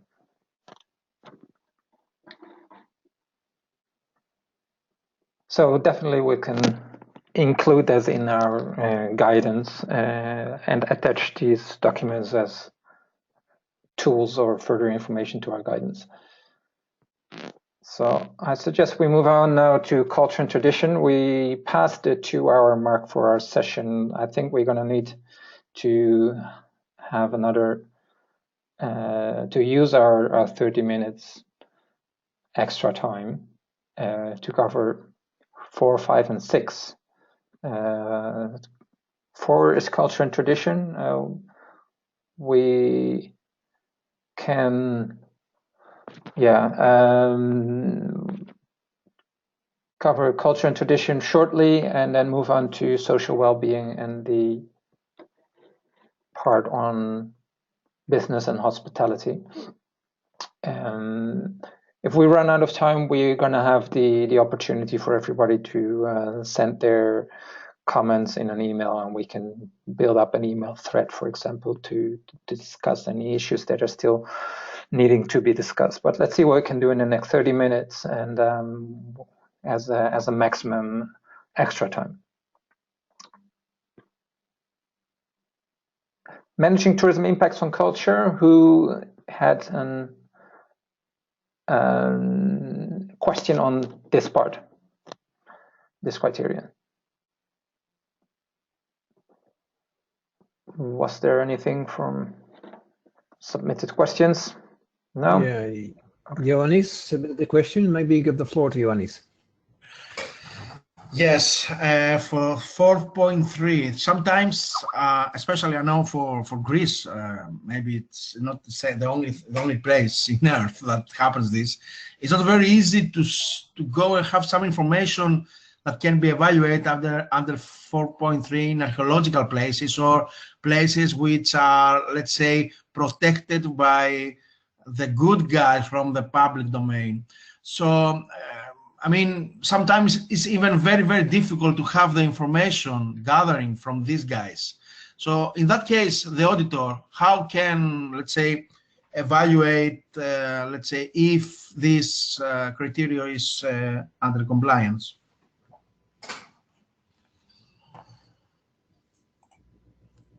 What do you mean exactly with what is hard information to gather from these guys? Which guys do you refer to? I mean, if you say carefully managed in archaeological area, this is not clear if, let's say, the destination can handle this under the guys from the archaeological, let's say, department from the tourism ministry. So sometimes it's very, very difficult to gain information in areas that, let's say, departments from the government is under control. This is my question. How you can evaluate if this is criteria is under compliance? So if you have no data from the departments that are gathering the data and should be actually making this data available in order to enable you to assess compliance. Yes, because for example, in Greece, the most difficult departments or ministries are the ministry related with archaeological places and the army. Oh, so these are the two places that are very, very difficult to find information sometimes.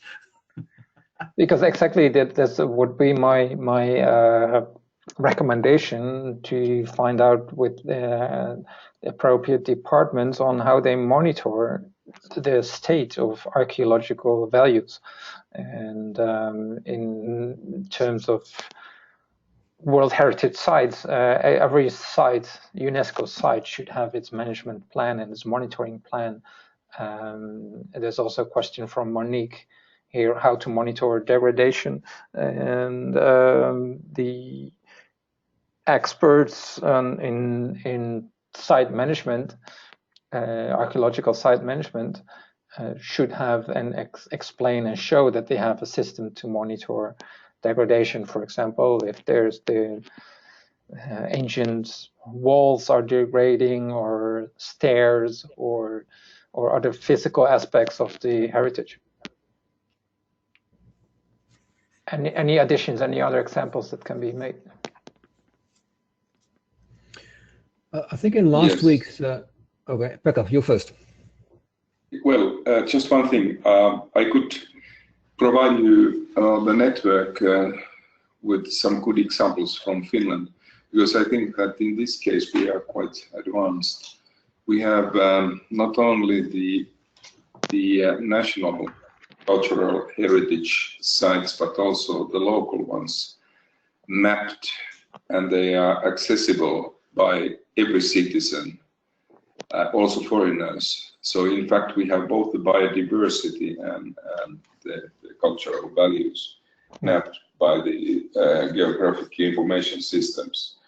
And there's a combination of our Forest Park Service, which is the State Forestry Agency, and the National Museum, or which is under the Ministry of Education and Culture, who are responsible for these websites, and they are accessible, as I mentioned, to every citizen. Good. That's a good example. Maybe in conclusion, I should say that if, and that's to Joni's example, if a destination is overruled by a national government ministry, then you can't blame the destination if they have tried to stop that, or to act responsibly.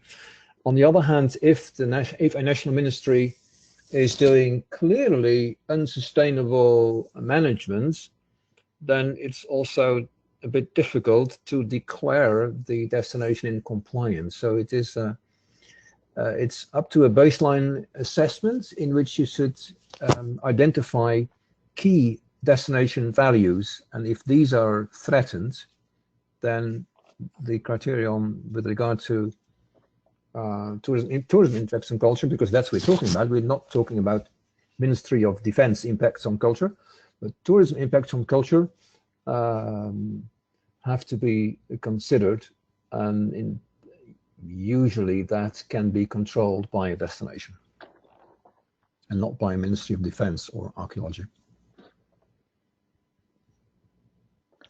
There's a question from Laura.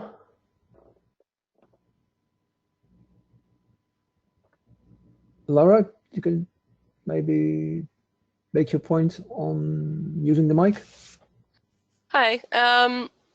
Yeah, I'm just thinking that, you know, if we go to a destination and maybe everybody kind of knows, yeah, this is something that's worth protecting, and there are no laws, it seems to me that they can create a plan from the ground up and have the local inhabitants to start respecting the site, and have their own site plan for how the tourists will respect it, and perhaps even leverage the tourism through a fee structure to start recouping some money to help actually restore the site, or come up with more protection for the site. So, I mean, not everyone's going to have the resources to protect heritage, even though they might know what the heritage is that they want to protect.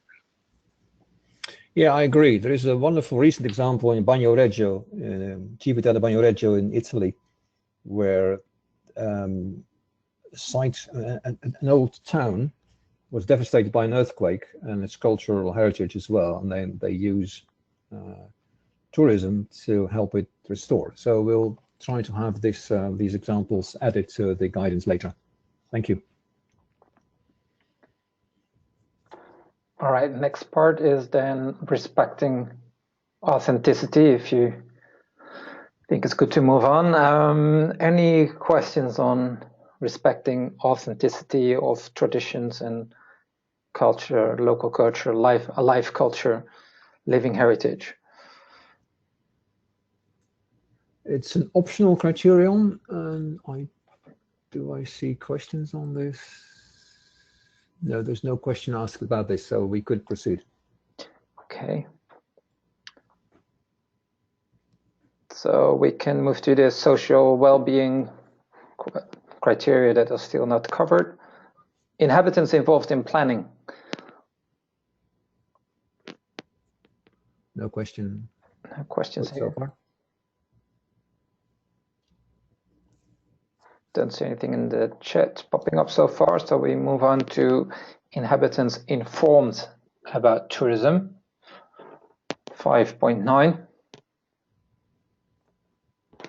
Anyone want to discuss part of this? There's no question put in advance to any of the theme 5, so maybe we can ask a general question to everybody. Is there a pressing question on any of the social well-being criteria?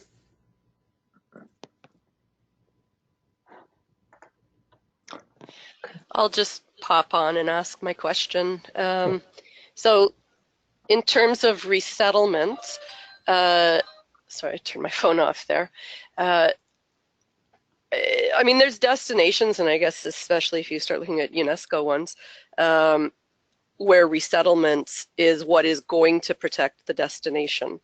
So looking at what are the rights of the indigenous peoples versus what are the, I guess, the global expectations of a destination, it seems to me that that can create quite a conflict. And I guess I'm going to go through and read all the guidance here and see if I find more answers there. You touched on it in the first discussion because this was one of my questions then as well. And it seems to me that the approach always has to be start with what the national laws are, go down from there to the provincial laws and then down to the municipal laws and see where the conflicts are happening and look at what the plan is to resolve it. Because I think it's easy for us, for me, living in a privileged country, to see the purpose of decisions like that. But then I can also see, you know, I wouldn't want to be the person who's displaced. And sometimes I have, I guess, my own personal ethical battle of figuring out, you know, hey, is this in compliance or not in compliance? They're obviously, the inhabitants aren't happy about it. So just that's more of a, for me, a personal understanding of the situation.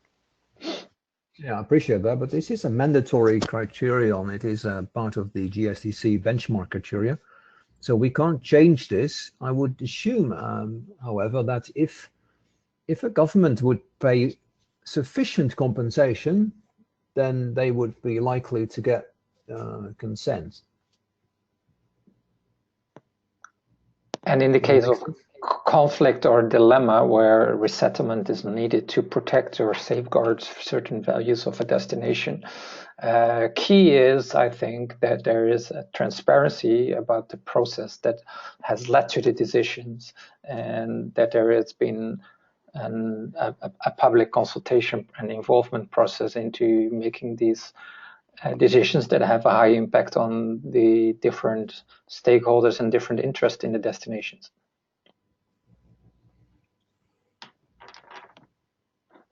Okay.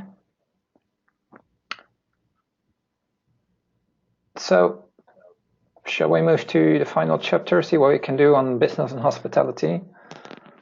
Yes.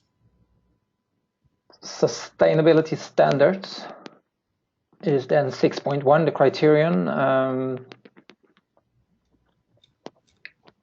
Yeah, when he's asked, what do you mean by promote, and whether there's any good example of that?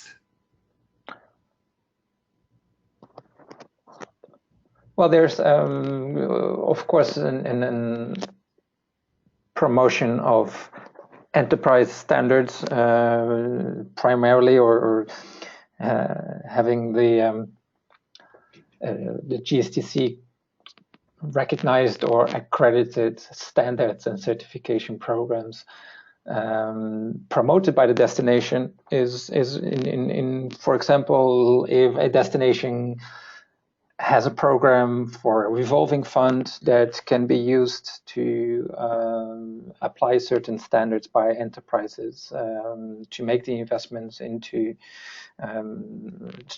saving their water or making certain electricity saving measures.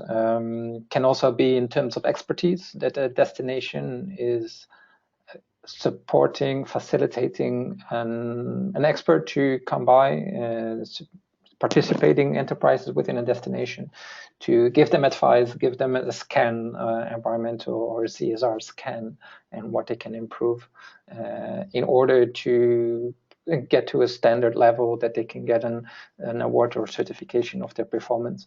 And then finally, the promotion is that these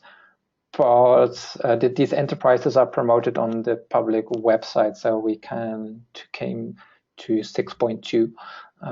So there's an extra benefit actually for destinations that participate in that program and that reach certain sustainability levels, that they will get extra publication, promotion, etc. And which is really very little to do, like very little effort for the destination to do, to create a website or a section within their public promotion as a destination to give special attention to those destinations that achieved sustainability levels. Yeah, I think a good example is provided by Slovenia, who is now for more than 2 years having its Slovenian Green program, and they do it for the whole country. And they provide grants and free trainings to businesses and destinations actually going for this. And also they promote certified destinations that are subject to GST, recognized by GSTC criteria. So they don't do it for ISO, also as a response to Ioannis. They use GSTC recognized standards only. And that's also what's asked in this criterion, I think. At least in our guidance. Okay. Any questions here, or shall we move to the next 6.3? No questions on 6.3 nor 6.4. So these are grouped together. 6, 3, 4, 5, 6 is purely how the destination, what I just explained, can encourage and promote the application of sustainability standards in their enterprises, tourism enterprises, that is, so tour operators, hotels, resorts, etc. And it comes back also to the initial issue on, for example, waste water treatment, that they have a policy to require from new developments to have their own wastewater treatment system in place in those destinations that don't have a treatment facility as a public service. And any questions on examples? And the same goes, of course, for energy and greenhouse gas. Can be, yep. There's a question from Ioannis about solid waste examples, how this could work, what is encouraged. Of course, it is promotion in terms of, okay, promotes that companies do that, but it is there's a financial charge to generating waste and to offering it to the municipal waste system. So you can make the cost higher for especially companies, for enterprises, to produce more waste, and you can make the rates progressive, and that would be a way to encourage reducing waste. Exactly. Energy and greenhouse gas, the same. Any questions on it? Yes.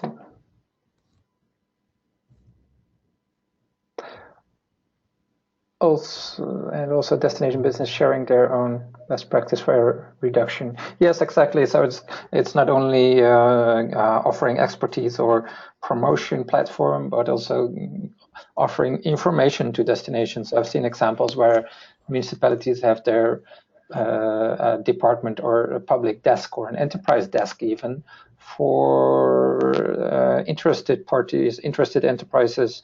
They can come to a certain hours to the destination's office and to become informed on how they can improve sustainability issues. So it goes from water to waste to energy, etc. Also, a good public website with information for enterprises could be an example of how they can comply with this criteria as destination. Yeah, it's a good remark from Laura there as well. Yeah. Can also hold meetings. Saw it in another destination here in Holland where they were organizing twice a year a meeting, inviting enterprises to share their good practices. And so they're really a facilitating role here for the destination. That is key. And that can, if you, as an auditor, find evidence that this is happening, then you can include it in your assessment of compliance. So the other ones are on equal and fair employment. How that is promoted by the destination. Any questions? Things to discuss? Something not clear?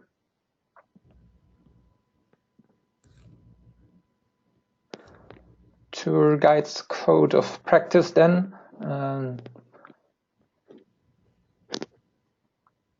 That the tour guides know what the impacts is and that the destination plays a role in informing the tour guides what their role is and how they can decrease their impact.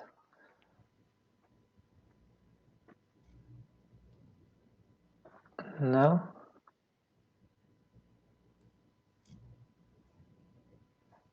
Let's move on to product development. Yeah, you only said the question whether we can find good examples for product development. Yes. What you see in a few instances here in Holland is that destinations developed a card, which if you get this card as a tourist, you can get it at the tourist office. You can get discount at certain enterprises within the destination, or you can get a package or the destination facilitating a package to where offer of tourism products. So enterprises are collaborating into offering something extra to the tourists. For example, if there's a bad weather situation and there's little expenditure from tourists generally when there's bad weather in summer, and one destination had offered a product where they can go inland with a transport provider which has a clean way of transport, or a local fishing restaurant which is offering a unique experience in local dishes, combined with another activity provider which has like an indoor activity, and thereby creating under this card of the destination management organization. So it's facilitated and initiated by the destination management organization.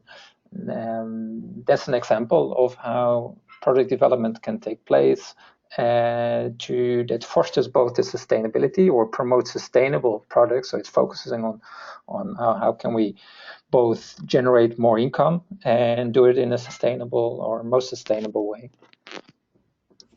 Yeah, Laura gives a good example. Local farmers, like into wine or whatever, can benefit of local routes that can be initiated by the destination together with the companies. Of course, also that is good for soft mobility if it's biking or hiking.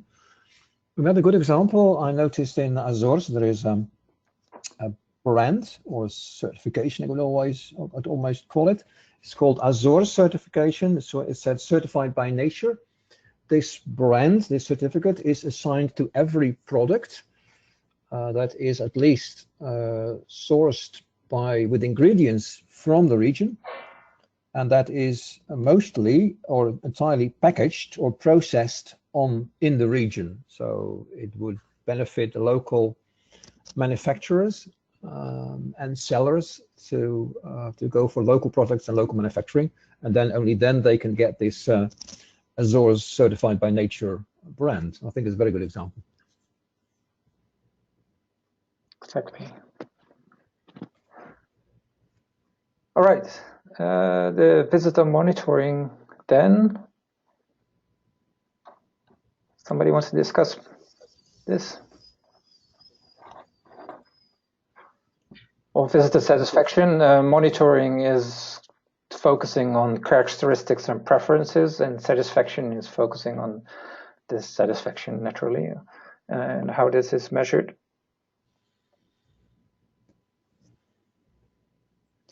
I think there's no questions put on 16 or 17, so we could move to 19, accessibility. Yes. And there's a question by Ioannis, is there a limited applicability of that due to nature of the destination? Say location of a castle, which will be the treatment of outcome of this criterion. Of course, I think we identified the sensitivity of locations. Not every place can be made accessible. So it's always a compromise between trying to get more people there that are handicapped and simply the physical barriers of getting somewhere. So the question is a very good question. It's the whole key of the problem. So it's not mandatory to get every place accessible for everyone. It's not possible. Ioannis, you want any particular reference or example? So very important in this criterion is where appropriate, whilst not harming the sites and their sense of place. You can't make concrete roads to every place. Well, it seems Ioannis is satisfied on that. Any other questions?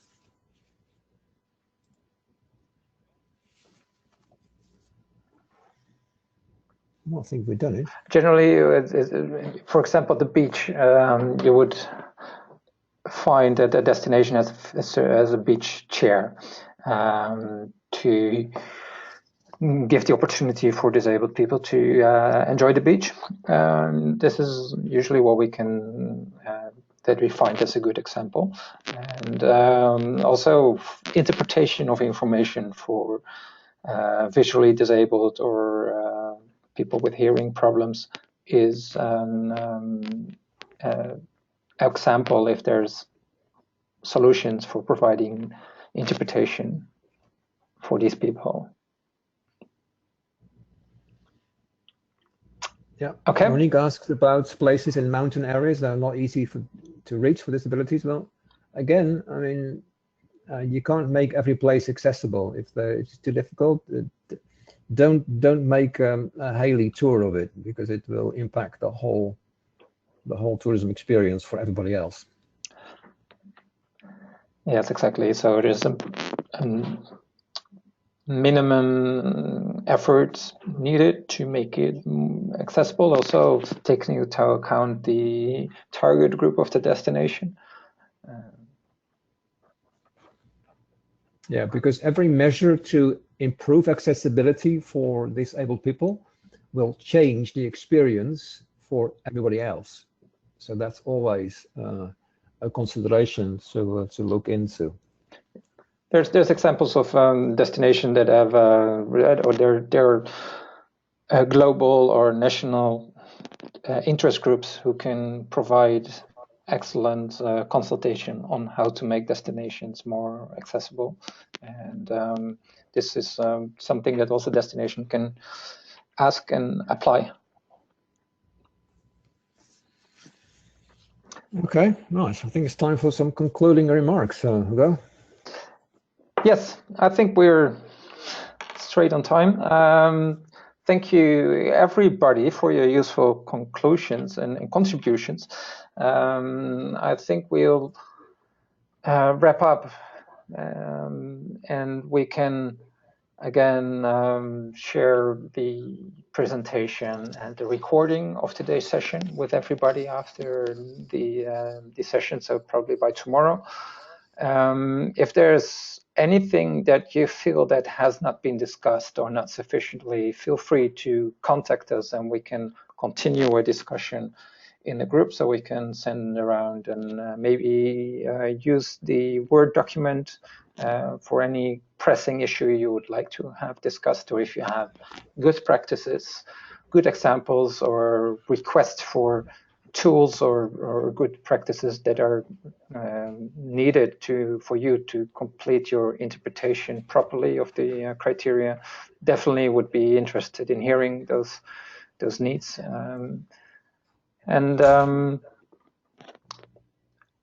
Well, Albert, you got anything?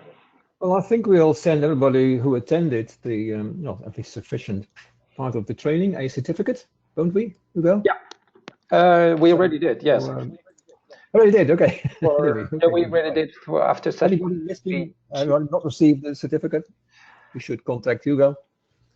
Yeah. And for the rest, we are committed to use the input for everybody to improve the guidance. Not immediately, can be done tomorrow, but it will take some time together with developing the training material in which we are involved. So within a couple of months, we will hope to have taken all your inputs, all your contributions on board. Yeah, the training material for destination sustainability training, it's been due for a while, but we're expecting it to be finalized soon, and this will then also become source for the next auditor training, which we're planning a new auditor training in 2018, which we will share with you, invite you to, definitely. And I see there's an exam to do. Definitely in the next trainings version, we'll add an exam to our auditor training, and in order to also have a certificate of not only attending, but also passing the exam for Green Destinations Auditor Advisor. Okay, so let's wrap up and call it a day then. Yes, thank you very much, everybody.